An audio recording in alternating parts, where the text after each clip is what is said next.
કેશોદના સોરઠિયા મુસ્લિમ ઘાંચી સમાજના હોદ્દેદારોની સર્વાનુમતે વરણી કરવામાં આવી હતી। કેશોદ શહેરમાં વસતા સોરઠિયા મુસ્લિમ ઘાંચી સમાજની સામાન્ય સભા જમાતખાના ખાતે મળી હતી, જેમાં વર્ષ 2025થી નવા હોદ્દેદારોની વરણી કરવા માટે ચર્ચા વિચારણા કરવામાં આવ્યા બાદ સર્વાનુમતે પ્રમુખ તરીકે અખ્તરભાઈ હસનભાઈ જેઠવા, ઉપપ્રમુખ તરીકે અલારકભાઈ મુસાભાઈ મહેડા અને ઉપપ્રમુખ તરીકે આદમભાઈ ક્રીમભાઈ સોઢાની વરણી કરવામાં આવતા તાળીઓના ગળગડાટ વચ્ચે સૌએ વધાવી ફૂલમાળા પહેરાવી નવનિયુક્ત પ્રમુખ અખ્તરભાઈ હસનભાઈ જેઠવાને મુબારકબાદી આપી। કેશોદ શહેરમાં વસતા મુસ્લિમ પરિવારોમાં સોરઠિયા ઘાંચી સમાજની નોંધપાત્ર વસ્તી હોવાથી સારું એવું પ્રભુત્વ ધરાવે છે। કેશોદના સોરઠિયા ઘાંચી સમાજના નવનિયુક્ત પ્રમુખ અખ્તરભાઈ હસનભાઈ જેઠ યુવાન અને શિક્ષિત હોવાથી સાથે દેશ વિદેશમાં ધંધા રોજગાર માટે ફરીને વતન કેશોદમાં 20 વર્ષથી સ્થાયી થયા હોવાથી ઘાંચી સમાજમાં પરિવર્તન લાવવાની ક્ષમતા ધરાવે છે। આવનારા દિવસોમાં સમાજના યુવાનોને શિક્ષિત બનાવવા પ્રોત્સાહિત કાર્યક્રમો તેમજ વિવિધ ક્ષેત્રમાં કૌશલ્ય ધરાવતા શિક્ષિત યુવાનોને નોકરી આપવા શિબિરનું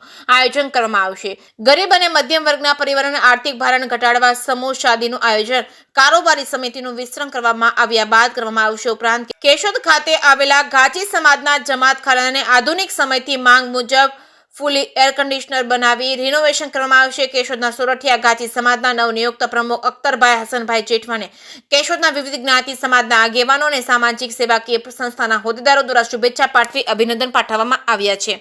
જે કેસની ગુજરાતી સાથે રાજુ પંડ્યા, કેશોદ।